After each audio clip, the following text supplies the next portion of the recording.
All right, so I told you that I'd give you the answer, and boom, maybe. Hold on, let me try that again. So I told you I'd give you the answer, and boom, this is not working for me, is it?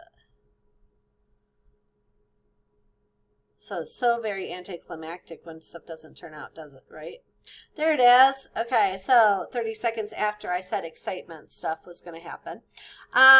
What happens with E. coli is that before the first round of replication even finishes, the chromosome is already replicating, starting its next round of replication. So by the time the cell actually divides, each of the chromosomes, the chromosome moving into each of the daughter cells, is already halfway through its next replication and starting another replication. So they're constantly, I mean, they're using a lot of ATP energy just to make sure that they can continuously divide. Wild, right? Like E. coli, little single-celled organisms that are just amazeballs, right? So let's look at the next function. So DNA has to be in every single cell. DNA carries the genetic information for production of proteins. But production of proteins actually occurs in two major steps. The first step is called transcription. And so transcription takes the information of DNA and makes a copy of RNA. I always think of transcription as if you don't understand a language, say you get directions to build a crib, and if you've ever tried to make a crib using the directions that they give you, they can be very confusing. At least back in the 90s, they were super confusing. And so sometimes those directions seem like they're in a different language. So transcription takes the language of DNA and produces it into a language that the cells can understand, which is called RNA. The enzyme that is needed for this process is known as RNA polymerase. RNA polymerase synthesizes RNA that is going to be identical to the DNA coding strand. The only difference in the RNA strand that is produced is that wherever you would have thiamine in your DNA, RNA doesn't have thiamine. Instead, you are going to replace it with uracil. And so here we have your DNA strand. Up here we have what we call the coding strand. So it's not the template strand. So down here we have the non-coding or the template DNA strand. You can see it down here. So RNA polymerase is going to bind, and RNA polymerase also produces RNA in a 5' to 3' direction. So it can only attach to the 3' end of the DNA. And it attaches and it produces a single-stranded RNA molecule from the area of DNA that carries that gene, whatever it is, okay? RNA doesn't have to stay bound, so it binds, produces the new strand, and then it unbinds right away. The DNA then can wind back up into its chromosomal form if it wants to. So the initial, so RNA starts with the initiation where you have the RNA polymerase binding to the non-coding, the template strand, at a region called the promoter site. Then the RNA is going to produce in a process known as elongation. So initiation is the first step when RNA polymerase binds to the promoter region. Elongation occurs when you are actually allowing those RNA nucleotides to come in and bind. And then we have the termination site, or termination, when we hit a region of RNA that doesn't code.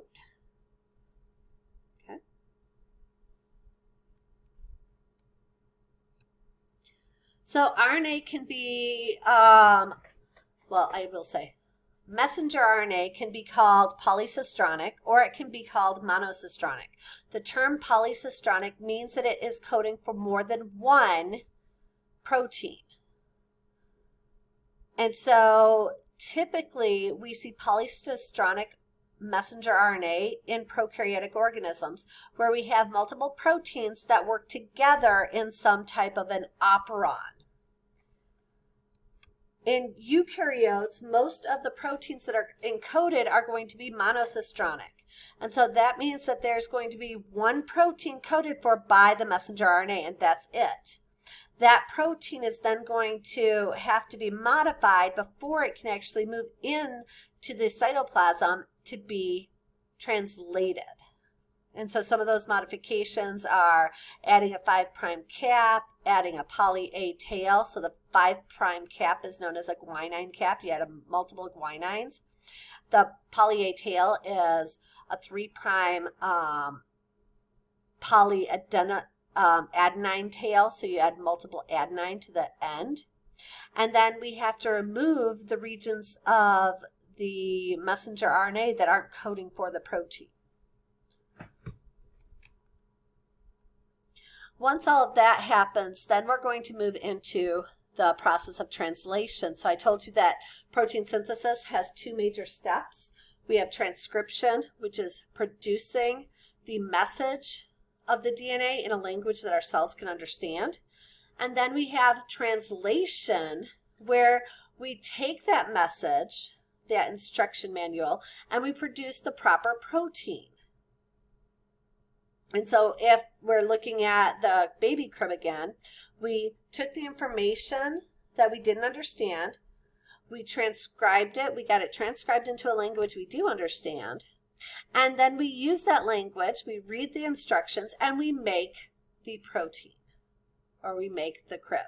That would be how translation works. Translation requires the use of all three types of RNA. So we're going to use the messenger RNA, which carries the message of the DNA in an RNA form. We're going to use transfer RNAs, which transfer the amino acids. And we're going to use the ribosomal RNA, or the ribosomes, that actually produce those proteins. When we read our RNA, when we read DNA, we read it using 3 nucleotides at a time. And those 3 nucleotides are known as a codon. So a codon is just 3 nucleotides, and we have a codon table that holds all the information for the genetic code. The genetic code is what codes for all 20 amino acids. And this is a universal code. So I'm going to go to the next page, and this is the codon table. So this is an example of a codon table. I won't say this is the only codon table, but this is an example of a codon table.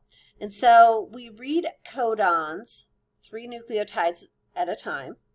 And so the 4 nucleotides in RNA are U, C, A, and G, uracil, cytosine, adenine, and guanine. So when you're reading the codon table, you look at that first column, and it shows you UCAG. So this is going to be the same as the first letter of the codon that we have. So every single one of these amino acids in this first row here are going to have U for the first letter. And the second row is going to have C, then A, then G. If we go to the very top row, we see that that's going to be designated for the second letter. And again, we have U, C, A, G. So here, this is going to be the same as the second letter. So every single in this row going down, or in this column going down, every single second letter is going to be a U. And this one, every single second letter will be a C, A, and G. And then over here, the third letter we find. And because it's the third letter, we have for each of the rows, we have a UCAG. Because you can have a UUU, a UUC, a UUA, or a UUG. So every single row has their own UCAG. And so if it's the second row, but it's a U, it's going to be that first set of amino acids is what you'd be looking at. Okay, so that's how we read the codon table. There are a few of these codes that are colorful. So most of them are just black ink, but if you look here, you see a green AUG, which codes for methionine. It's a green AUG. It's different than all the others. Green typically means go. Think about when you're driving. And so AUG methionine, this is the start codon. This is what starts all protein synthesis. It doesn't matter if you are an E. coli cell or if you are a human cell. When you are producing a protein, methionine is the start amino acid. We also have 3 red codes, and red codes typically mean stop. So red, when you're driving, means stop. And so UAA, UAG, and UGA all code for stopping of protein synthesis. So these are what terminate the process of protein synthesis. So there are 64 different codes here. 61 are called codons, and 3 are called stop codes. So we've talked about messenger RNA a bit, because messenger RNA is what is produced in all of them are produced through transcription, but the one that we always talk about is messenger RNA, is what we're producing in that transcription process. We have transfer RNA that carries a 3-letter code of its own, but this code is known as the anticodon. So it's the opposite of whatever the messenger RNA code is going to be. And it has a purpose. It allows that transfer RNA to bind to the messenger RNA. If you have the opposite code from the messenger RNA, then you're going to be complementary to that messenger RNA, and you can carry, or you can bind to the messenger RNA at the right spot. And the transfer RNA also has a binding site for an amino acid. So here we have the anticodon that allows us to bind here, and then up here we're going to have the amino acid being coded for, or not being coded for, the amino acid that is coded for here being held. So it's basically got a binding site for an amino acid. That amino acid is going to be what we're coding for here. So GCC, let's go back here and see what that would be. We go G, C, and then we look over here, C. So GCC is alanine, okay? So on here, we have the anticodon CGG, and up here we would have alanine bound, okay? So I typically draw this more like this process because that's just the stick figure thing that I do. But it looks more like this when you actually look at what a transfer RNA looks like, okay? And then we have the ribosomes. So we've talked about ribosomes in the past. Prokaryotic ribosomes are 70S. There's 2 different subunits. We have a large subunit and a small subunit that comes together. Eukaryotic ribosomes are 80S. They also have a large and small subunit. In prokaryotic ribosomes, the large subunit is a 50S ribosome, and the small subunit is a 30S, whereas eukaryotic has 60 and 40S. So the ribosome is where the messenger RNA binds, and it allows for the transfer RNAs to come in and bind as well. It has binding sites for transfer RNAs, and it's actually what stimulates or what induces the peptide bond production between amino acids. So You know what? It's been a 15-minute video, so we'll get into the 3 steps of translation in the next video, okay? So we've talked about the 3 types of ribosomes. We've talked about transcription in this video, and we've talked about the codon table. In the next video, we'll start back on translation, and we'll start at the initiation. So talk to you in a little bit. Bye.